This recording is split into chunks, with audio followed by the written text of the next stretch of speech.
first storm chase. He captures the small vortices of the tornado as it touches down, although he doesn't have much time since the tornado is heading right towards him. Richard flees to the east, narrowly escaping the tornado. A mile away are storm chasers Brad Wright and Brandon Sullivan. Unlike Richard, these two have years of storm chasing experience. After recording the start of the tornado, they realize they're directly in the tornado's path, so they begin their escape south away from the tornado. They leave quickly enough to evade the extremely strong core. However, the tornado is much larger than it appears. To the south of the core are powerful, invisible winds surrounding the tornado, throwing debris onto the road. Red struggles, debris filled crossroads before a hayden is blown into them.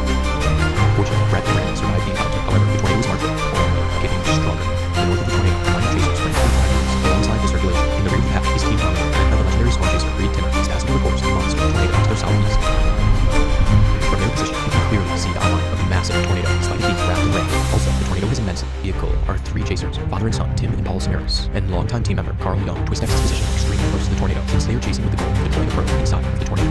The line of storm chasers continue east until Team Tommy is stopped by Carl Young's block of the road. Right around the same time, Twistex realizes they're in danger, so they turn north away from the tornado. Anderson continues east, driving alongside the tornado, likely in a rare knowledge danger he was in. At the same time, Mike Beck sees the record going back to the weather channel.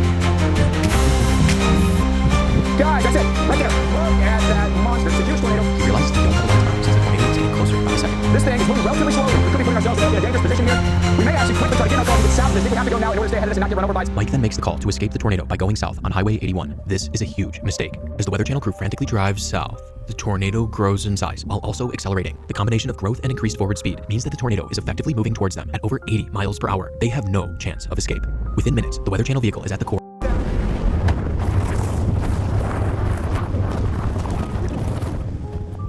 Their car is rolled 100 yards into the adjacent field. Somehow, everyone survives. But as the tornado barrels onwards, others would not be as fortunate. Immediately after striking the Weather Channel crew, the tornado turns north towards Richard Henderson, who's still driving east. Richard is caught in the violent core. His vehicle is thrown into the nearby field and is crumbled. Tragically, Richard does not survive. As the tornado is impacting Richard, it reaches a peak width of 2.6 miles wide, making it the widest tornado in recorded history. Meanwhile, to the north, Team Twistex and another chaser, Dan Robinson, are frantically driving east on Reuter Road. They are now driving through the outer bands of the circulation. As the core of the tornado approaches Twistex, the winds momentarily subside, and Tim becomes aware of the dire situation. Moments later, their vehicle is directly impacted.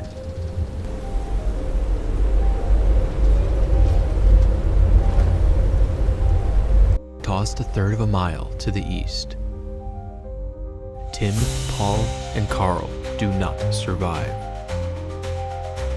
A mile to the east, Dan Robinson abandons his car on the side of the road and takes cover in a ditch. Robinson narrowly escapes the violent core of the tornado that killed the Twistex. Bruised and sprained, Dan gets back in his vehicle and flees south away from the west.